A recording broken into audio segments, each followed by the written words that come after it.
تک بدلے گی۔ تو جناب والا افسوس ہوا،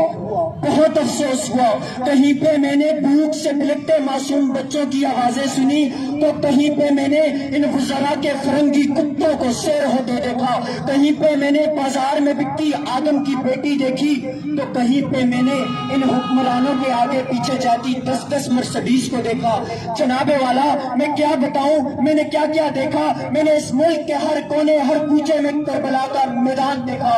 تو بے اختیار میری زبان پہ یہ الفاظ آ گئے، اصول بیچ کے مسکن خریدنے والوں، اصول بیچ کے مسکن خریدنے والوں، نگاہ اہل وفا میں بہت فقیر ہو تم، وطن کا پاس تمہیں تھا نہ ہو سکے گا کبھی، وطن کا پاس تمہیں تھا نہ ہو سکے گا کبھی، کہ اپنی ہرس کے بندے ہو بے ضمیر ہو تم۔ میرے ہم وطنوں، میرے پاکستانیوں، چند روپوں کے عوض اس ملک کی عزت و توقیر کو گروی رکھنے والے ان حکمرانوں نے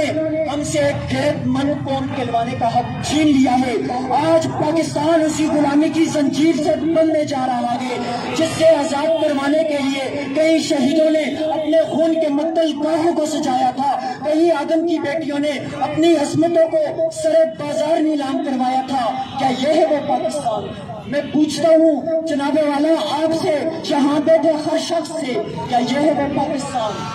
نہیں، دوسروں کے ٹکڑوں پہ پلنے والا یہ پاکستان کا اجازت کا پاکستان نہیں۔ میں سلام کرتا ہوں تمام ان قربانیوں کو جو اس ملک کی خاطر لوگوں نے دی، مسلمانوں نے دی، لیکن دیپ جن کے محلاتوں میں جلے، دیپ جن کے محلاتوں میں چلے، چند خواہشوں کو لے کے چلے جو کہ مسلطوں کے سایوں میں پلے، ایسے دستور کو صبح بے نور کو میں نہیں مانتا، میں نہیں جانتا، میں بھی خائف ہوں تختہ دار سے، میں بھی منسوخ ہوں کہہ دو یہ اغیار سے، کیوں ڈراتے ہو مجھ کو زندہ کی دیوار سے؟ ظلم کی رات کو، جہل کی بات کو میں نہیں مانتا، میں نہیں جانتا، میں نہیں مانتا، میں نہیں جانتا، وما علینا الا البلاغ۔